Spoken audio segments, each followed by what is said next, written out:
that you not be dull of hearing as we come to this aspect of hearing the word of God again. You want to pray and tell the Lord and ask that the word of God you are going to hear today will do you good.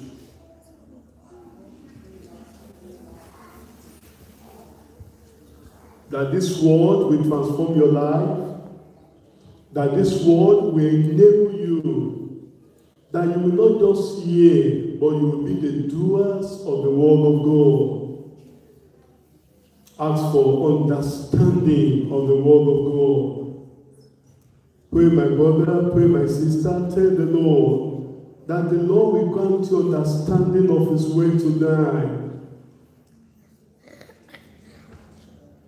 And that the Lord himself will bless you through the word of God you are going to hear today.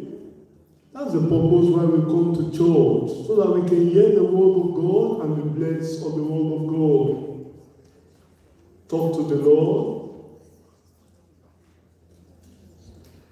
In Jesus' name we pray. In Jesus' name we pray. Our Father and our God, we want to thank you for the privilege you've given unto us today to come into your presence and be blessed of you. Lord, as we come to the clamors of our Sunday service today with the consideration of your word, I pray, O God, that you will break this bread of life to every one of us in Jesus' name. Pray that the word of God we are going to hear today will not be dull of hearing, will not be dull of our heart, will not be dull to receive your word. But that, Lord, you will give us such a heart that is receptive, such a heart that is willing, such a heart that is thirsty, and such a heart that is eager to hear from you and to receive your word in Jesus' name. The strength we need from your word, I pray that you will give to every one of us even today in Jesus' name. Thank you, Father, because you have an answer. Worship and we exalt your name, Lord. In Jesus' name we pray. Amen. Shall we be seated, please? We want to go back to the memory verse of our Search the Scriptures for today. That's in John chapter 5. John chapter 5, I'll read verses 28 and 29. Marvel not at this, for the hour is coming, in that which all that were in the graves shall hear his voice, and shall come forth, they that have done good unto the resurrection of life, and they that have done evil unto the resurrection of damnation. They that have done good unto the resurrection of life, and they that have done evil unto the resurrection of damnation. Two destinies here, as we read from that passage of scriptures, telling us that there are two eternal destinies that await every man, every woman that is born on the face of the earth. That's why tonight, as we want to come to the end of our Sunday service, we want to consider this word of God so that we begin to prepare ourselves for that eternal destiny, or eternal destiny of life, eternal destiny of rest. That's why we are considering the message tonight titled, The Future Happiness of Man. The Future Happiness of Man. From that passage of scriptures, our Lord and Savior Jesus Christ made it clear that there is the resurrection of life that awaits everyone all that have done good. And the good here is not talking about your own self-righteousness. The good here is not just talking about your own works, the works of your hand. Because the Bible says there is no good in the sight of God, no, not one. But it's talking about the good works that comes as a result of the grace of God in your life. And Jesus, our Lord and Savior, said that if you have done that by your good works, there is the resurrection of life that awaits you. But for all those that have done evil, all those that have done wicked, there is the resurrection of damnation. But that will not be your lot in Jesus' name. In fact, Daniel himself told us in Daniel chapter 12. Open your Bible with me to Daniel chapter 12. You see the prophecy of Daniel there. Daniel chapter 12, I'll read from verse 2 to 3. And many of them that sleep in the dust of the earth shall awake. Many. You know, some people thought that when you do cremation, that the body is born to ashes, that nothing will happen to the body. There's nothing like that with God. With God, everyone that is born on the face of the earth has a never dying soul. A never dying soul. And the time is coming when we will many here, not just few, that sleep in the dust, that were buried. Those that die in the sea, those that die by plane crash, those that die and were buried naturally. The Bible says the time is coming that many that sleep in the dust of the earth shall awake. Some to everlasting life. That's where I want to be. I said, that's where me I want to be. But there will be, sadly, there will be some to everlasting, to shame and everlasting contempt. That will not be your lot in Jesus' name. In Matthew chapter 25, there will be a great separation on that day. That's why you want to begin to ask yourself tonight, where will you spend your eternity? Matthew chapter 25. I'll read verse 46. And these shall go away into everlasting punishment. Everlasting punishment. Who are those that will go away unto everlasting punishment? It's talking about the wicked here, those that have no fear of God in them, those that have no respect to the King of Kings, those that don't take heed to the word and to the work that the King of Kings has committed into their hands. They will go unto everlasting punishment. But the righteous unto life eternal. The future happiness of man. Can I tell us, brethren, that no matter the number of years you spend here on earth, 70, 80, 100, 120, like yes, now they're telling us that, okay, science is increasing, is advancing. As a result of that, there is increase in technology, in terms of modern technology, to take care of the earth of man. There is a lot of discovery to keep man longer on the face of the earth. Some are saying, well, because of that, the average age now is increasing, and the government of the world as well, when they see that the age is increasing, they will also push the pension age. They will also increase the pension age because they know that people are going to live longer. We are in an aging population, more especially in this country, United Kingdom. But can I tell you that no matter the number of years you spend on earth, it's temporal. It's temporal. 120 is temporal. You cannot compare that to eternity. 100 is temporal. Some people, they even died in their 30s, died in their 50s, died in their 70s. It's temporal.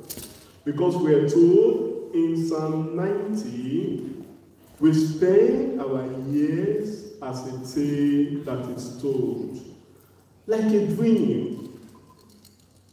This life will soon be forgotten, like a dream. Some of us that were privileged to be born in the 60s, 70s, you've heard of names, people that shook the world. But today, their life is gone. Their life is gone.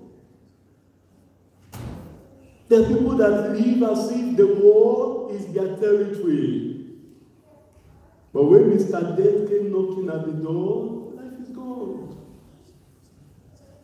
Death is inevitable for every man. The life we spend here on earth is short. You may be here today, you may not be here tomorrow. That's the truth. There are people that live in Aberdeen, but they are no more in Aberdeen. Even me standing here before you, I may be standing here today, I will not stand here again tomorrow. Nobody knows tomorrow. That's why you want to prepare yourself for your eternity. You want to prepare yourself for life after death. There is a future happiness that the Lord has prepared for every man.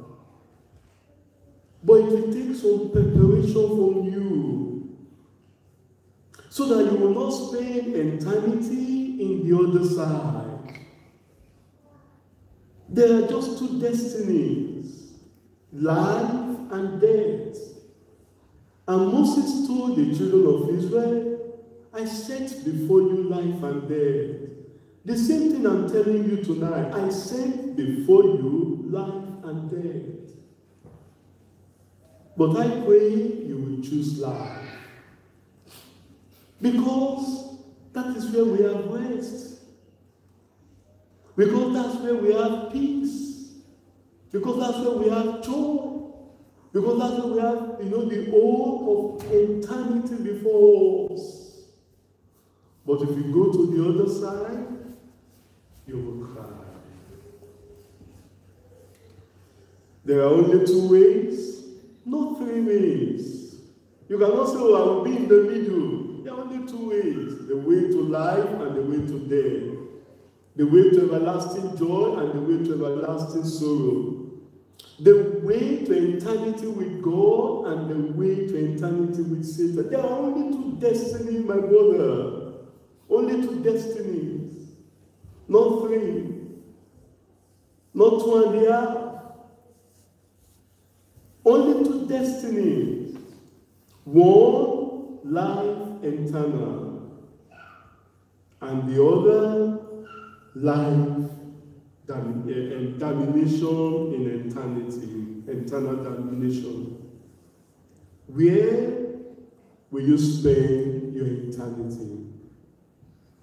Can I tell you today, where you spend eternity is dependent on what you make of your soul, your spirit, and your body today. Where you spend your eternity is dependent on what you make with the privileges that the Lord is giving to you.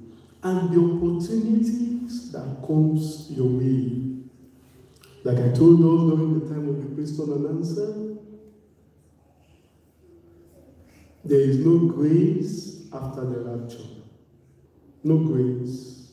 Grace is taken away. That's why we have the privilege of God's grace today. We have the opportunities of God's grace today. We have the privilege to amend our ways today. We have the privilege to cry unto God today. And the Lord will have mercy. Because the time is coming when you will cry, but it will be too late. It will be too late. The time is coming when you will seek for mercy, but it will be too late. Don't wait till that time. Don't wait till after the rapture. Yes, there is the resurrection of the tribulation saints, of the saints during the Great Tribulation. But like I told you, that's not the program for the Gentiles. That's the program for the Israelites, the Jewish nation. And for the Gentiles to partake in that benefit, you have to pay for it. You have to pay. Because this is our own program for us now. The Gentile world, the church age. This is the program God has for us. And that's why Jesus died on the cross of Calvary for us. That's why we must make use of the opportunity, my brother. We must make use of the opportunity, my sister. So that when the rapture will take place, you will not be found wanting. The future happiness of man. For better understanding, we consider this message under grace of heaven. Point 1, happiness in heaven. If there's anything in heaven, it's happiness. No pain in heaven, no sorrow in heaven, no temptation in heaven, no trials in heaven, no troubles in heaven. All these things that are making you to cry, all these things that are making you to weep, all the disappointment, no disappointment in heaven. When you get to heaven, I'm telling you, a moment in heaven, all tears should be wiped away. The only thing we have in heaven is happiness. And I will show you that from the scripture. Happiness in heaven. I pray you will all get to heaven. I didn't hear your amen. But then, so that I will be faithful to the word of God, I also need to show you point to the horrors of hell.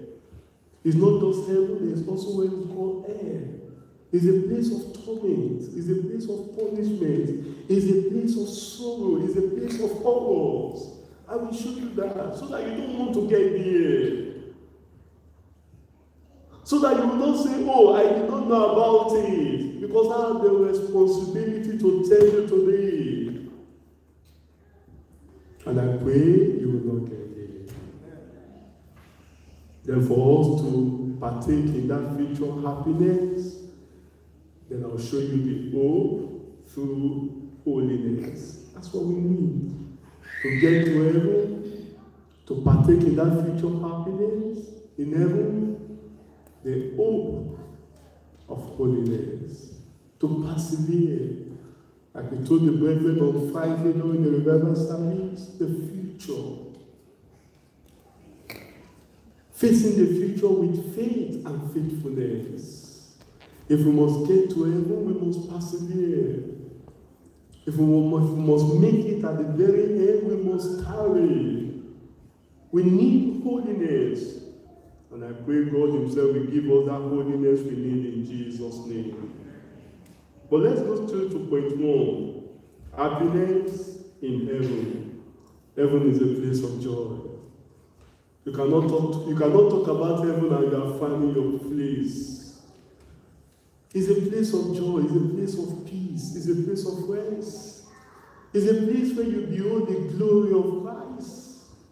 It's a place where you dwell in the presence of the Father. It's a place where you dwell in the presence of the angels. It's a place where you dwell in the presence of Christ and the Holy Spirit and the patriarchs of old that have gone before. We've read about Abraham. Where will you see Abraham? You only see Abraham in heaven.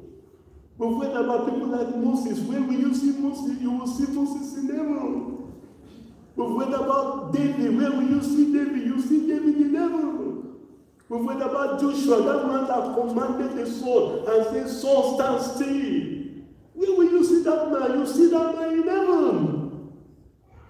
We've read about all the apostles of the Lord Jesus Christ, except Judas Iscariot, Peter, John, James, all of them, how they suffered, how they were martyred. Peter, when he was dying, they wanted to crucify him like Jesus Christ. He said, how can you crucify me like my Savior? Please, can you just turn me upside down? And he was crucified upside down, and Peter died. That kind of agonizing day. Where will you see Peter? We'll see Peter in heaven.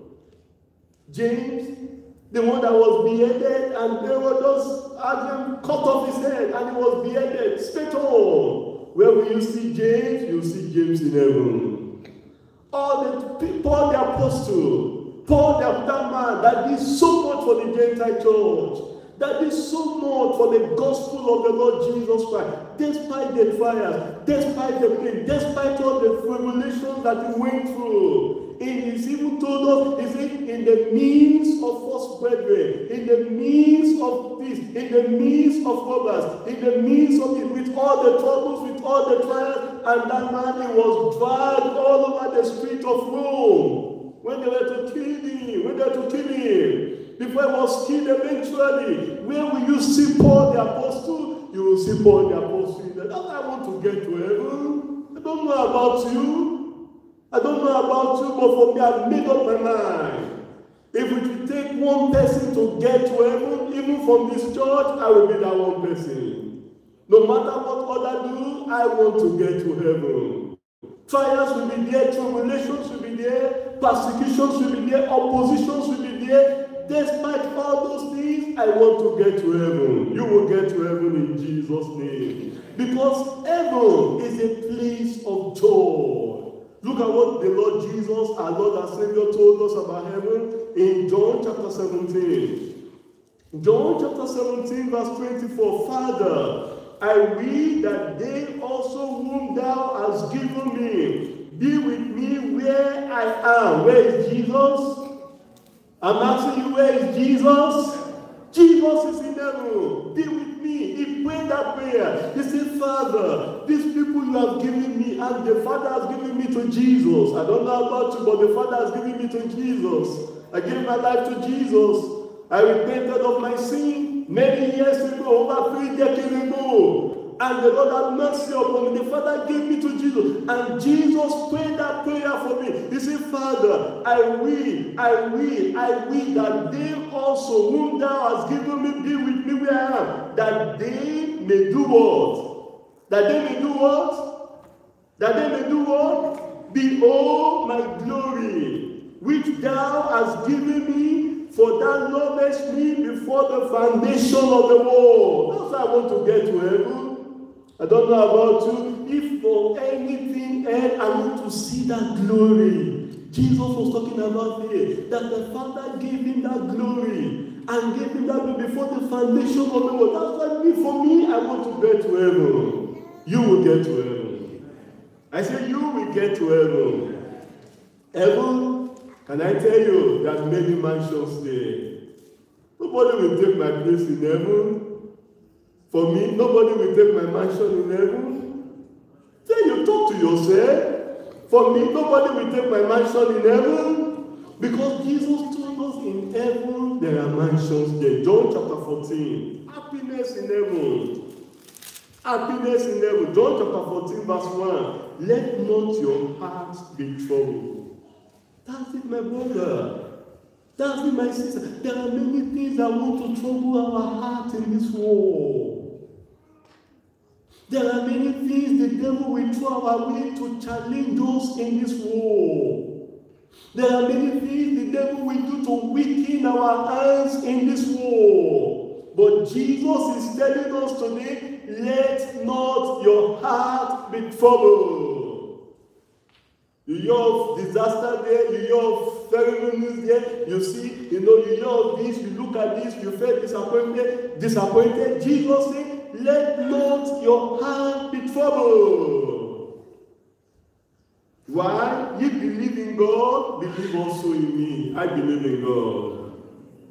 I believe in God. In verse 2, in my Father's house are many mansions. In my Father's house are many mansions. If it were not so, I would have told you, I go to prepare a place for you. Jesus has gone to prepare a place for me. I said, Jesus has gone to prepare a place for me.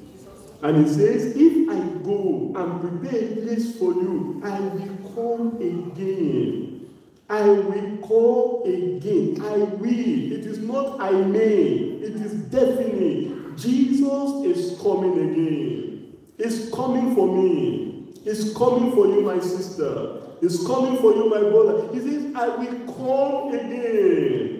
And receive you unto myself, that where I am, there ye may be also. That where I am, there ye may be also. Jesus prayed that we, his disciples, should be with him in heaven. In heaven, there is enough room for everyone. There is enough room. The joy and expectation we have is that when we get to heaven, we will be with Jesus. I say we will be with Jesus. We will be with the Almighty God. You will behold the glory of the Father. In heaven, when you get to heaven, we will get to heaven. We will behold the Father. Today we are praying, our Father who art in heaven. You don't need that kind of prayer again because already you are in heaven. You will behold the Father when you get to heaven. You will behold the Spirit of God when you get to heaven. Like I told us, you will behold all the old patriarchs of God. You'll be in the companies of the angels. You'll be in the companies of the patriarchs of old. You know, some of us, we may not suffer martyrdom before we get to heaven, but you will look at people like Peter, you look at people like Paul, you look at people like, the Micaiah that was, beheaded right there and his blood spilled at the temple for his righteousness. You will behold all of them. You look at, you see how you say, the joy of heaven, the joy, I pray you will be in heaven. I say, I pray you will be in heaven. Brethren, when we get to heaven, what will be our heritage? What will be our inheritance? Let me show you. Hebrews chapter 4. Heaven. What is that thing we have in heaven? Hebrews chapter 4. Look at it. Verse 9. There remaineth therefore. There remaineth therefore. A what? A rest to the people of God. A rest. A rest. A rest. Some of us will work 12 hours every day. Some of us, we study so hard to obtain our PhD, which is good. Or your master's, or your first degree. Some of us will work, at times we work, some of us, even our own time, they say even though it's 9 hours, but you're almost putting in 20 hours to that work every day. Monday till Sunday, that's how you do. Sunday, except the day you just take rest. Sickness will come, your body will be weak. You see, some of us, there's a lot of troubles. As you are going from one, you are jumping into one, you say, the year told us that this year is going to be a great year, it's going to be a year of all things. Why are all these things befalling me? Can I tell you? There is a rest that is waiting for you in heaven. There is a rest waiting for you When you get to heaven, you have rest. That's your heritage. Will it not be wonderful? When we get to heaven, we don't need to work before we eat. You don't need to pay house rent. No house rent because the mansion there is free. And it's a big mansion. Some of us, if you look at the houses you are paying for, you look at, how can I be paying this kind of money for this kind of house? Don't worry. Endure more. You will get to heaven. You get into your mansion, and you will see that crowd. You will get in there, and when you get in there, you don't have to pay. You wake up like, in heaven, there is no energy bill. There is no council tax. When we get to heaven, it's a place of rest. That's our heritage in heaven. I pray you will get that heritage in Jesus' name. Hebrews chapter 11. Hebrews chapter 11, verse 10.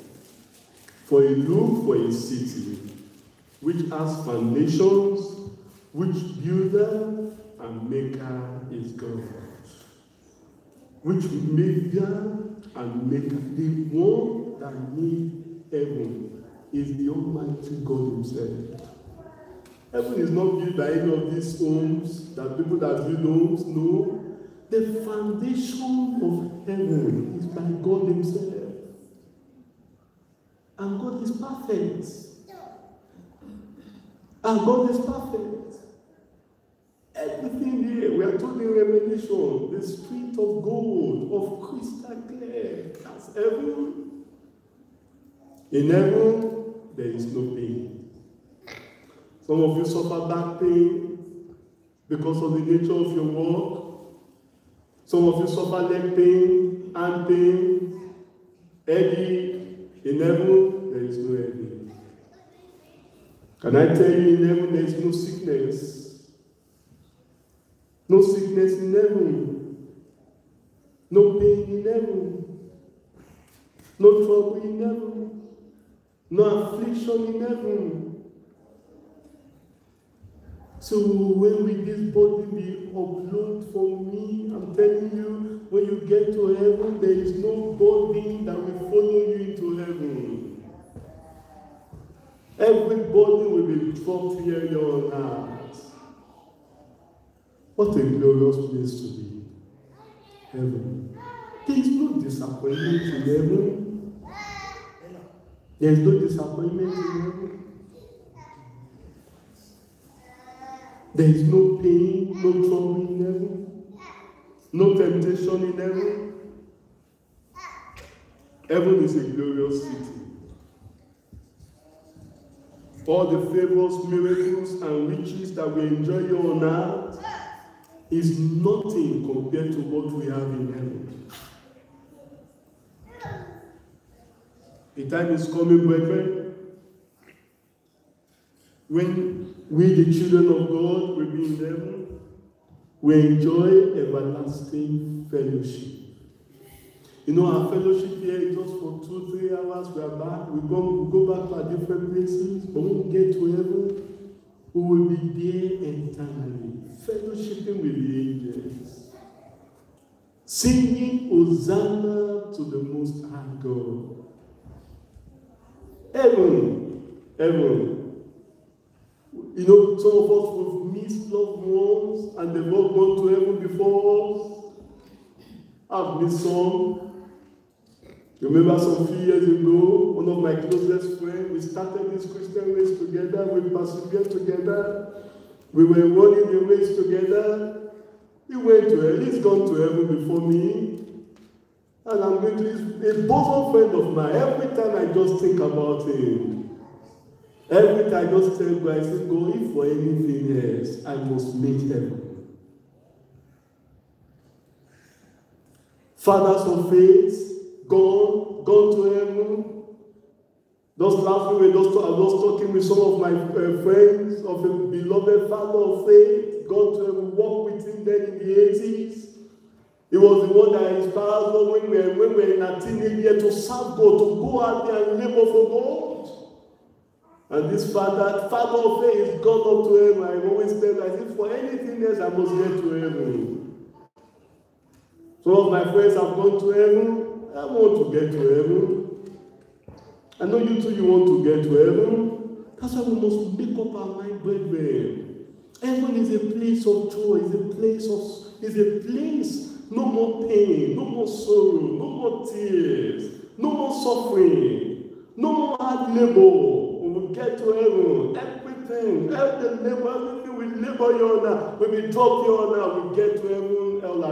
One moment in heaven, all tears will be wiped away.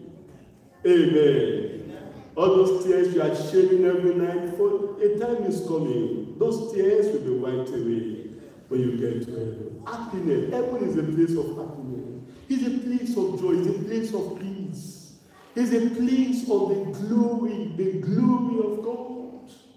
That's why we must get to heaven. And you will get to heaven. I said you will get to heaven. In heaven, nothing depreciates in heaven. Do you know that? The clothes you wear today depreciate. The cars you ride today depreciate. The houses you are living in today depreciate. The certificate you have today depreciate. No matter the number of years you have your PhD, you have your master's, you have your degree, I'm telling you, cannot be compared to heaven. Because the ordinary paper, that money you have in your bank account is ordinary paper. That money you are laboring for, you say, I must make money. I've come to the UK. I must make pounds. And you are making the pounds. I'm telling you, that pounds depreciates. The only thing that don't depreciate is heaven. My brother, that's why we need to make heaven. My sister, that's why we need to make heaven. Do you know the shoes you wear depreciate, the clothes you wear depreciate, even your body? Do you know even your body depreciates? Discussing with mommy some this week, remember a particular woman when she was in her teen, so beautiful, lovely woman, but now she's old. That beauty is all gone. It depreciates, but the only thing that doesn't depreciate is when you get to heaven. All the glory, everything will come down, will come alive. Every day, I pray we'll get to heaven. And the Lord will get us there in Jesus' name. But then I must tell you about the horrors of hell. Remember, there are two destinies, heaven or hell. In heaven, there is happiness, there is joy, there is peace. There is love, there is glory. But in hell, there is darkness, pain, sorrow, the horrors of hell. The Bible says in Hebrews chapter 9, verse 27, and as it is appointed unto man once to die, after this, the judgment. After this, the judgment. It is certain, brethren, that after death, there is the judgment. It is certain. It is appointed unto man once to die. And after death, the judgment. The question is, what will happen in judgment to those who know not the Lord? To those who don't believe and accept the gospel of our Lord Jesus Christ. What will happen to them? In fact, our Lord Jesus Christ himself told us what will happen to them in Matthew chapter 26. We've read that before. Let's read it again. Matthew chapter 26. Chapter 25, rather, of Matthew. Verse 41. Then said he unto them on the left hand, On the left hand. When it says on the left hand, you need to understand. It does not mean that everybody that uses left hand now will go to hell. People say, there are some parents that struggle with their children that are trying to use left hand. Jesus said, those that go on the left hand, they will be cursed. No, that's not what God is telling us here. The left hand, they just mean those of evil. Those on the other side. Unrighteous people, wicked people, sinful people. He says they depart from me, ye cause into everlasting fire. Prepare for the devil and his angels. Hell is not a place God prepared for man. Do you understand? It is a place that was prepared for the devil and his angels. The 2/3 of angels that fell with him originally. And for any man to go into hell, it will be terrible. It will be terrible. To even tell you how terrible it is, look at what Christ himself told us in Mark chapter 9. Tell you how serious the horrors of hell. Look at what Christ told us in Mark chapter 9. Mark chapter 9, verse 43. And if thy right hand offend thee. You know, it's so serious that Jesus tells us, the horrors of hell is so terrible, it's so grievous that Jesus tells us that if your right hand offend thee, cut it off. Cut it off.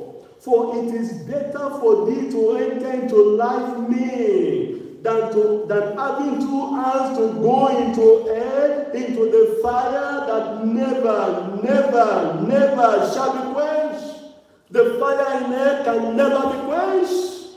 The fire in the place called hellfire will never be quenched. No matter the machine, the water machine of the fire services, they cannot quench the fire in hell.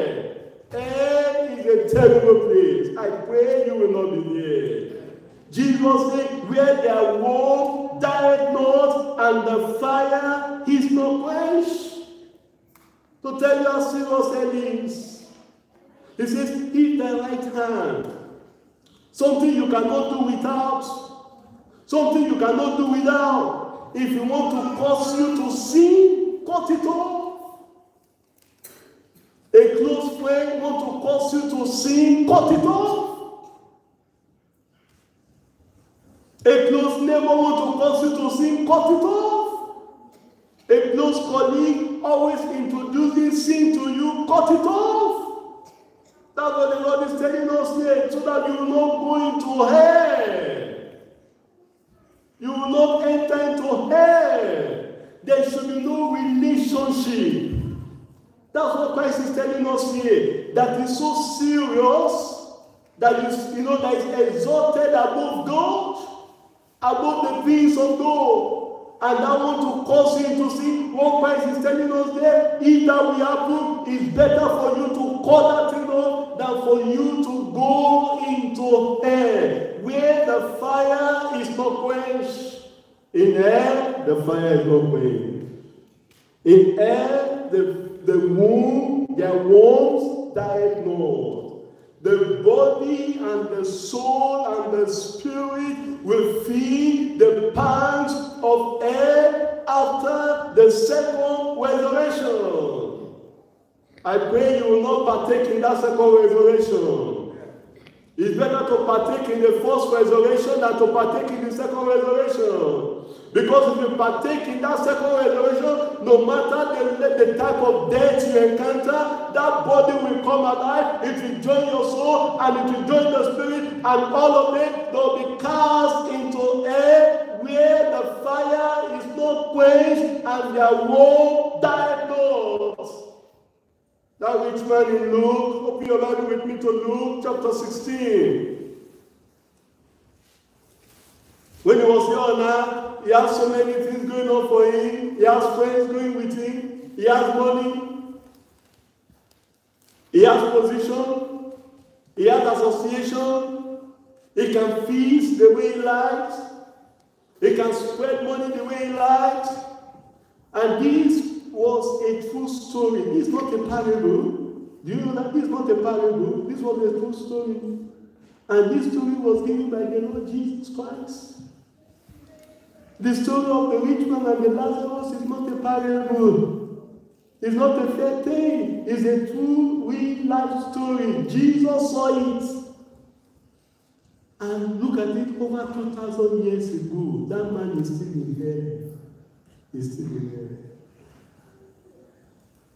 Luke chapter 16, verse 19. There was. You see that tells you that this is not a parable. There was a certain rich man which was clothed in purple and fine linen, and fared sumptuously every day.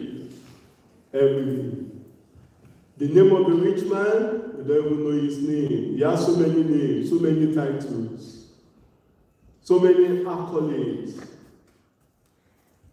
But then, that lonely beggar, you know his name. His name was Lazarus, which was laid at his gate full of sores, and desiring to be filled with the corn which fell from the rich man's table. That was Lazarus. He suffered poverty. He suffered needs. They're not Christians today because of little needs in their life. They're selling their Christian testimonies. Lazarus didn't do that. He went to the rich man's table. He went to the rich man's house. I'm asking for those give crumbs. Lazarus, join us in this kind of life. We will take care of you. No, I'm not in that. He separated himself. But there is an event that God has designed for every man. Be it a rich man or a poor man. Be it a man that is high there and a man that is low there. Be it a woman that has, the beauty of the whole world around her, and a woman that is, so ugly.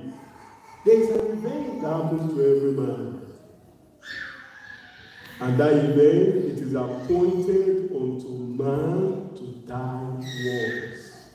And after that, the judgment. That happened to the two of them. The Bible says the rich man, when he died, he was buried. They had burial ceremony, funfair, parties.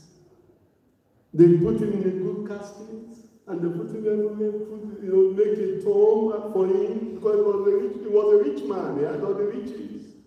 But do you know, none of those riches went with him after death. Why do you want to kill yourself for riches, for positions, for certificates? Why are you selling your soul? Why are you selling your soul? Because you want to make money? Will you spend your eternity, my brother? Where will you spend your eternity, my sister? Hell is free. Heaven is free. But look at the rich man in verse 23. And in air, he lift up his eyes, being what? In happiness, in fanfare, partying. Is that what your Bible says? Hell is a place of torment. Don't let anybody deceive you. God tell us today, there is what we call purgatory. There's nothing like that with God. It is appointed unto man once to die. After that, the judgment. Don't let anybody deceive you and say, well, there is an intermediate state between death and where you spend your destiny. There's nothing like that with God. Immediately that rich man died, God did not even wait for the burial ceremony to be done. His soul was taken away immediately. And in hell, he lifted up his eyes, being in torment. Hell is a place of torment. That's what Jesus told us, is a place of torment. It's a place of punishment. It's a place of sorrow. It's a place of anguish. It's a place of pain. Hell. If you get to hell, you will cry. I pray you will not go to hell in Jesus' name. He lifted up his eyes, being in torment, and said, I'm afar off. People in hell, they will see me afar off in heaven. I don't know about you, people in hell will see me afar off in heaven. Abraham, the rich man, saw Abraham afar off in heaven. And he said, and the rich man, and Lazarus in his bosom, and he cried. He cried. People will cry in hell, but their cries will be too late. If there's any time to cry, my brother, any time to cry, my sister, it is now. It is now. To cry for pardon for your sin, forgiveness for your sin, for your backsliding, for your faithfulness, it is now. Because when you cry in hell, it will be too late. This man cried and he prayed. Do you know in hell people pray, but their prayer is too late. They pray the wrong prayer. This is the time to pray. This is the time to go all out there and give your best to the Master. Don't wait till you get to hell. It will be too late. This man that was not concerned for the work of God. He said, Father, if you cannot do this, send somebody to go to my father. It will be too late. We are asking you to serve God. You are saying, well, I don't have the time. I have my own time now. I'm telling you, the time with God, you want to serve God, it will be too late. It will be too late. This is the time to give your best to the Master. This is the time to give your life to the Master. This is the time to give your heart to the Master. This is the time to put your energy, to put your life into it. Because the time is coming when you will want to be concerned for the things of God like this rich man, but it will be too late. I pray it will not be too late for you in Jesus' name. Hell was prepared originally, like I told us, for the devil and his angels and not for man. But as many that will choose voluntarily to befriend the devil, to associate with the devil while they're on the face of the earth, like this rich man here.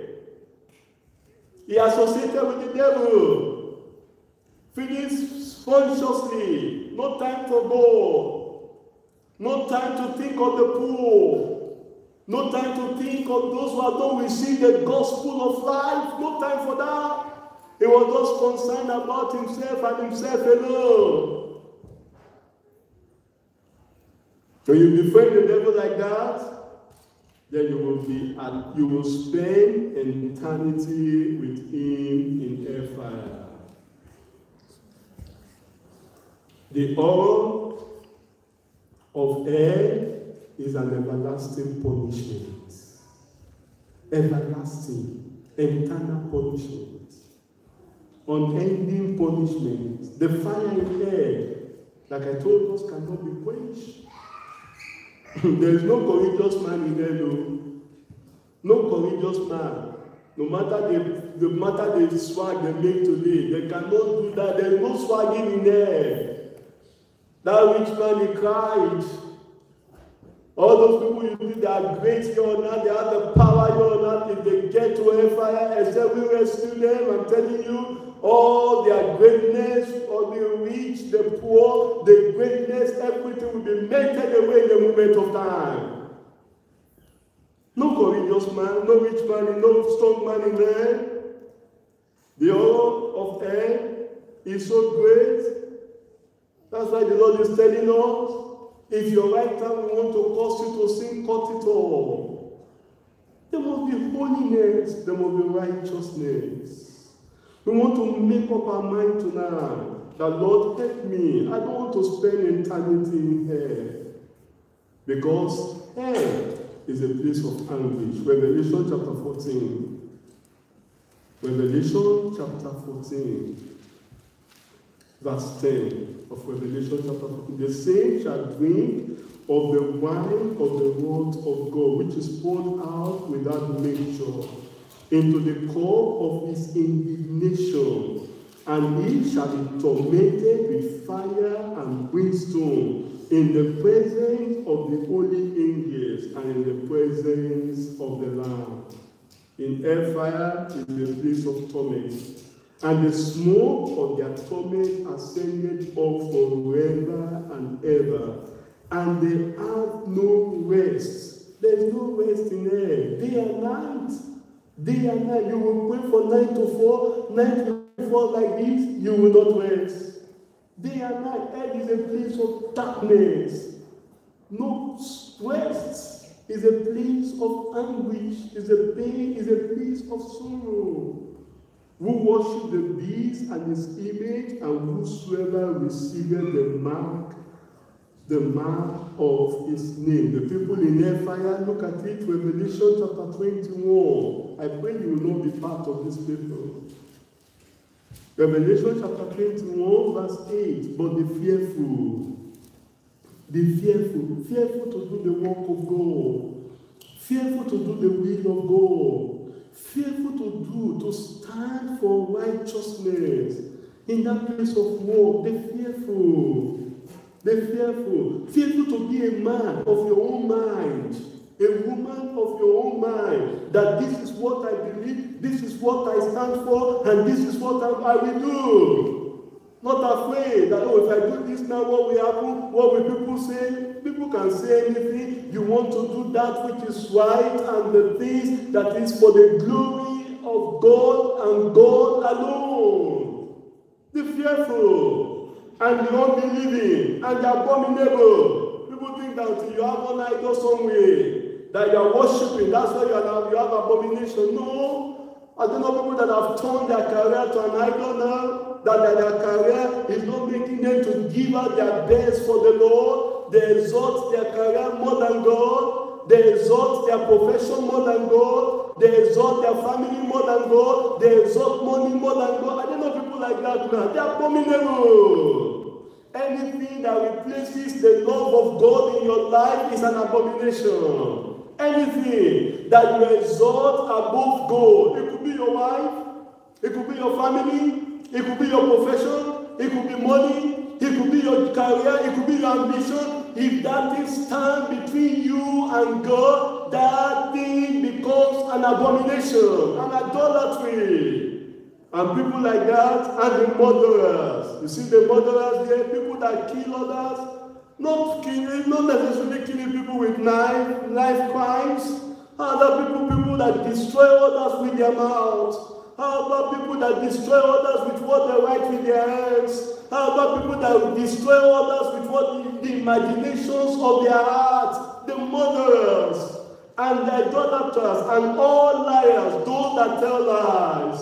You know the truth, but you try to color it up. All liars shall have their part in the lake which burneth with fire and brimstone, which is the second death. I pray you will not partake in that second death in Jesus' name. That's why you must prepare yourself for heaven. This is also going very quickly before we pray. Through holiness. If we must get to heaven, the only thing that will get us to heaven is this thing we are talking about, holiness. Righteousness. And when we talk about holiness, in this church we hear so much about holiness, but do we practice it? Do we live it? By your behavior, by your action. Do you live holiness? You say, well, I come to deeper life, I belong to deeper life. No, by your action. Can we see the life of Christ in you? Can we see that holiness, that righteousness in you? It takes that to get to heaven. It takes holiness to get to heaven. Look at it in Hebrews chapter 12. The hope through holiness, that's the future happiness. If we must have this hope, we must be on Hebrews chapter 12 verse 14. The Bible says, "There follow peace with all men." All men includes all men. All men. There are some people that will not like your faith. Follow peace with them. Don't hate people. They may talk bad about you. Don't talk bad about them also. Two ones cannot make a right. People, Because in the world here, when there is fight, they will expect people to fight. But in Christendom, we don't do that in the house of God. Follow peace. We've got the path of peace. You don't aggregate. I don't know people, when there's a little fire, then we aggregate the fire the more. We don't do that in the house of God. Follow peace. We want to make for things that make for peace. Because if we must get to heaven, this is the word of God. It's not the word of Pastor Israel. I'm not the one that wrote this in the Bible. It's there in the Bible before I was born, before I was created. He says, follow peace with all men. You want to make for all peace, my brother. You want to make for all peace, my sister. Follow peace with all men and holiness. And holiness. And holiness, without which no man shall see the Lord. It takes holiness if you must get to heaven. It's not just holiness in the mouth, it's holiness in the life, holiness in the behavior, holiness in our attitude to the things of God. You respect the things of God. You honor the things of God. You don't place any man above God. No, let God be God and every other man be man. That's the holiness we are talking about. A holy man, a holy woman will respect God. We want to honor God. We want to do the things that will please God. Not the things that pleases himself or herself. That's the holiness we are talking about. Someone that will fear God above any man. It's not the one that is afraid of any man. What will they say? What will they do? Whatever they do, let them do. You want to fear God. You want to be in the path of righteousness. You want to be in the path of holiness. That's what it takes if we must get to heaven. If we must make it at the rapture. In 1 John chapter 3. 1 John chapter 3 verse 2, beloved, now are we the sons of God. Now, it is now. We are the sons of God. It's not tomorrow, it is now. We are the sons of God. And we do not yet appear what we shall be. But we know that when he shall appear, we shall be like him. For we shall see him as he is. We shall see the Lord. When the Lord will appear in the sky to take the church away, if you are here, I'm here, we will see the Lord. If you are ready, you will see the Lord. If you are not ready, you will not see him. You will miss the rapture. But he says, this is our hope. This is our hope. This is the thing that keeps us going. This is the thing that no matter the persecution, no matter the opposition, no matter the trials, no matter the trouble, this is the thing that keeps a Christian going, the hope of making it at the rapture. Trials will be there. Troubles will be there. I'm not promising, I keep telling you, this year is the year of all things, but there will be trials. There will be tribulation. I was telling somebody, I said, we cannot come into the time of prayer and fasting and then the devil will not react. The devil will react, or you don't know. There will be fire, there will be tribulation. But the only thing that keeps us going is this hope of making it at the rapture. And if this hope in you, every man that has this hope in himself, purify himself. Purify. You want to purify yourself day by day. It is not what people say about you that matters. It is what God says about you that matters. It is what God says about you that matters. That man, that thief on the cross, the one that was crucified with Jesus, they know for the society, they recognize him as the thief on the cross. But by dying on the cross with Jesus Christ, he was recognized. Jesus told him, today you will be with me in paradise. I'm telling people that on that last day, many will be shocked. People you think will make it to heaven will not be there. People you think that they are the worst of all sinners that will get to heaven. Let's not be the judge of man. Let's be the judge of ourselves. He says, he that had this hope in him judges himself, purified himself. He judged himself daily. He examined himself daily. He looked at his life daily. He looked at his interaction daily. He looked at his behaviors daily. He looked at everything he does. And he wants to ensure that, Lord, before I sleep tonight, before I close my eyes, Lord, have I done that thing that pleases you? That's the life of the person that is preparing himself, preparing herself for the rapture. Are you ready? Where will you spend eternity? Rise up and talk to the Lord in prayer. Enough of playing religion. Let's prepare for heaven. Enough of following men. Let's prepare for heaven. Be a man of your own will. Be a woman of your own if you must get to heaven. Enough of following men. Enough of following people. Others may, but I cannot. Others may turn back. Others may give up. Others may say, well, for me, I think I want to take a break, but I cannot. You want to get to heaven? You must be that man. You want to get to heaven? You must be that woman. Let's talk to the Lord. To destiny, heaven or earth. Where will you spend your eternity? Heaven, a place of joy, or earth, a place of sorrow? Prepare yourself. If there's sin in your life, talk to the Lord. Repent of your sin. Lukewarmness are setting in your life. Prayerlessness are setting in your life. Come to the Lord tonight and say, Lord, revive me. Touch my life, oh God. Transform my life, oh God. Change my life. I want to make it to heaven. Follow peace with all men and holiness, without which no man shall see the Lord.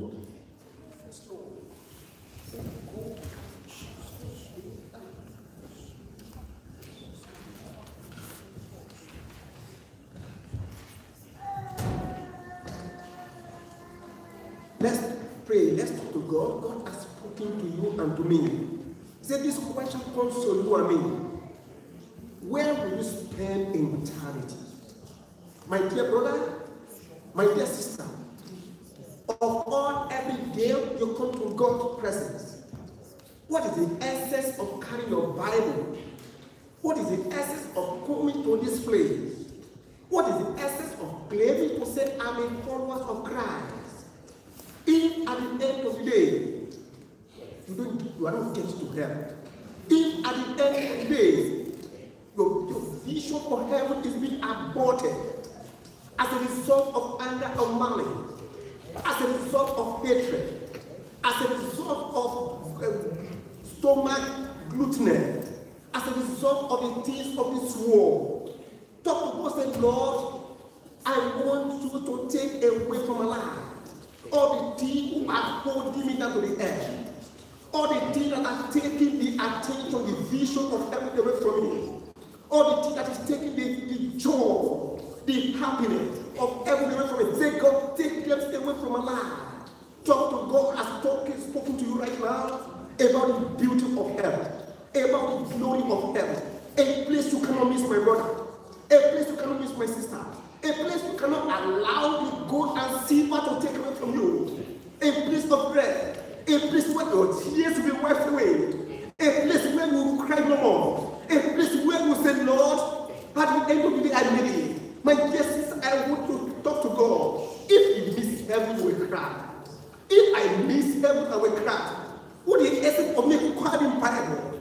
What is the essence of me saying, Lord, I'm a holiness man? What is the essence of saying, Lord, I'm a believer, but yet I don't get to heaven? What is the essence? Talk to God, say, Lord, here am I. Lord, here am I. What is the essence of saying I'm a Christian? And at the end of the day, the prostitute on the earth they made heaven. The prostitute, the sinner they made heaven at the end of the day. Talk to God, say, Lord, here am I. I want to get to heaven. I want you to take away all the anger. I want you to take away all the love of the world. I want you to take away all the bitterness. I want you to take away that thing that is holding me away from heaven. That is taking the ambition, the ambition of heaven for me. Talk to God right now in the name of Jesus. Oh God of earth, would I come before this Lord? Oh Lord, I want to get to heaven. I left my place, Lord. I left my simple partner. I left my simple relationship. I left the people the people so important to me. I left my position because I want to get to heaven. Oh Lord, I come today. Oh Lord, I bring all the things in me that want to take me away from heaven. Oh Lord, all the things around me that want to block my vision from heaven. All the things that want to hinder me.